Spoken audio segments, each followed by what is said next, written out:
నాకు ఒక ఆయన ఎవరో బ్లడ్ అవసరం అయితే నన్ను పిలిచి కొద్దిగా బ్లడ్ ఏమన్నా ఆపరేషన్ చేయించాలంటే నేను వెళ్ళి బ్లడ్ ఇచ్చాను. ఆ డాక్టర్ గారు నా బ్లడ్ ఇచ్చిన వెంటనే నేను బయటకు వచ్చిన వెంటనే ఆయన ఏమన్నారంటే ఏమన్నా మీరు కమ్మవారా అని అడిగారు.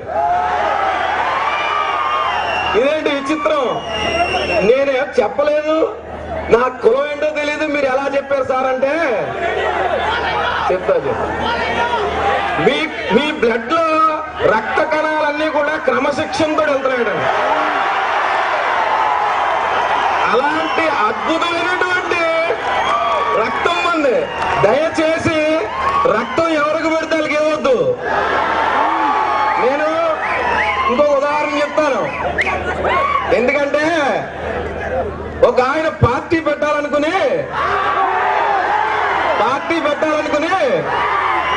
ఎన్టీఆర్ పార్టీ పెట్టాడు, 9 నెలల్లో అధికారంలోకి వచ్చాడు,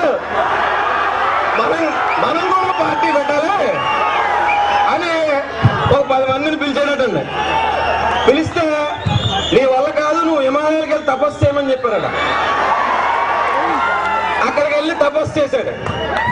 తపస్సు చేస్తే దేవుడు ప్రత్యక్షమై ఏం చెప్పాడంటే, ఈయన వాదిస్తున్నాడు ఆయనతో. రామారావు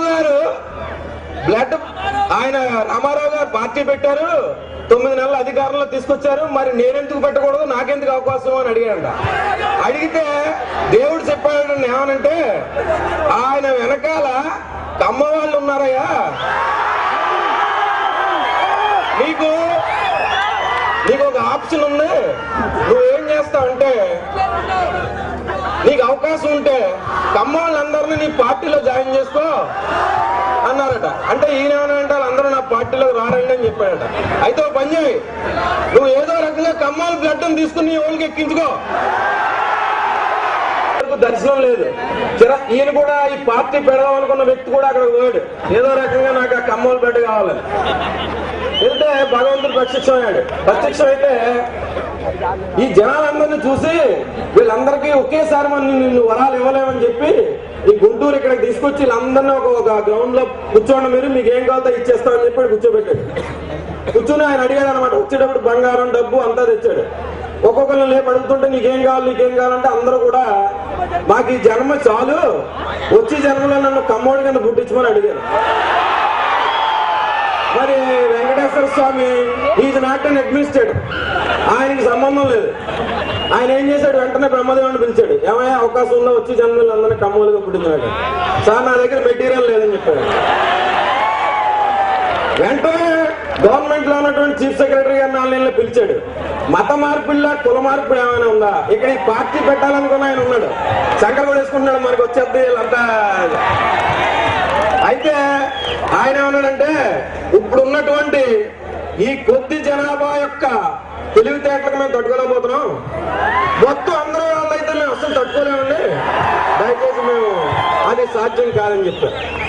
అందుకనే ఆ వ్యక్తి ఆ రకంగా ఆలోచించి రకరకాల ప్రయత్నాలు చేసి విసిరి వేసారిపోయి చివరికి ఆయన ప్రయత్నాలు ఆయన చేసుకున్నాడు. అందువల్ల ఎవరు కూడా తొందరపడి బ్లడ్ ఇవ్వకండి.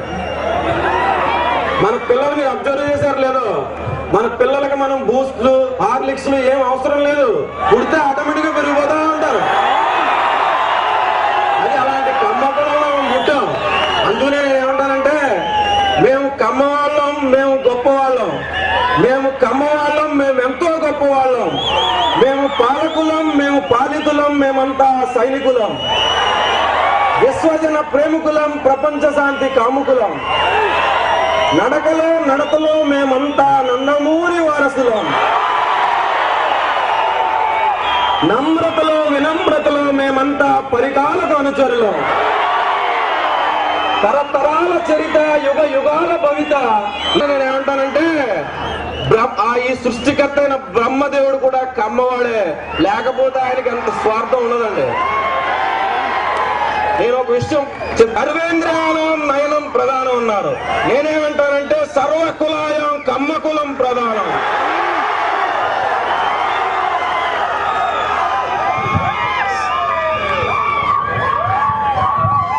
సమయం మించిపోతుంది కాబట్టి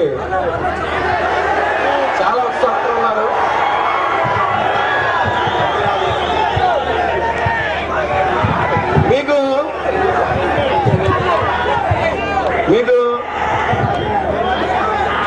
సుభాషితాలు ఏం చెప్తాయంటే భక్తి లేని పూజ,